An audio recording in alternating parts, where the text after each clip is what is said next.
Hi అండి అందరికీ.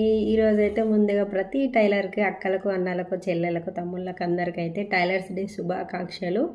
అందరూ టైలరింగ్ చేస్తూ ఉంటారు, కొంతమంది భయపడుతూ ఉంటారు కదా. ఆ భయం అవసరమే లేదు. ప్రతిరోజు మనం చేసే వంటలో ఉప్పు కారమో ఎక్కువ తక్కువ అయినప్పుడు ఎలా మళ్ళీ సెట్ చేయాలని చూస్తామో ఇది కూడా అంతే అన్నమాట.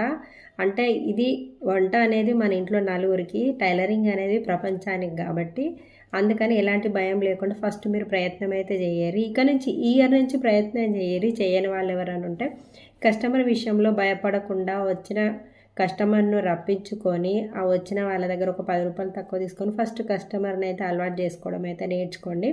నేనైతే టైలరింగ్ జర్నీ స్టార్ట్ చేసి అంటే నేను కస్టమర్ బట్టలు కుట్టడం అనేది వచ్చేసి 20 సంవత్సరాలు అయితే అవుతుందన్నమాట.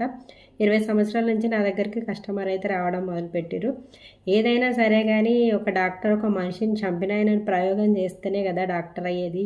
మనది కూడా అలాంటిదే అనుకోని చాలామంది నేర్చుకొని ఆగిపోయేటోళ్ళే ఉన్నారు.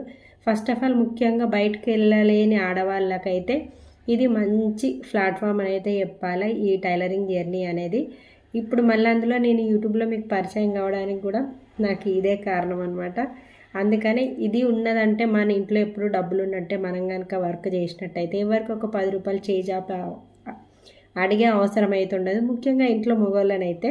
అందుకనైతే చెప్తున్నాను, ప్రతి ఒక్కరూ మహిళలు మీకు కనుక కొంచెం ఇంట్రెస్ట్ పెట్టినట్టయితే టైలరింగ్ అనేది మంచి ఆప్షన్ అయితే నేనైతే చెప్తాను. ఎవరి మాటలు ఏం పట్టించుకోకరు. ఫస్ట్ మనం ఒక ప్రాబ్లం వస్తే సొల్యూషన్ ఎక్కడి నుంచి వస్తుంది అనేది మన మైండ్కి తెలిసి ఉంటుంది. ఎలాంటి భయాలు లేకుండా టైలరింగ్ చేస్తా అని అనుకునేటోళ్ళు ఖచ్చితంగా టైలరింగ్ అయితే స్టార్ట్ చేయండి అబ్బా.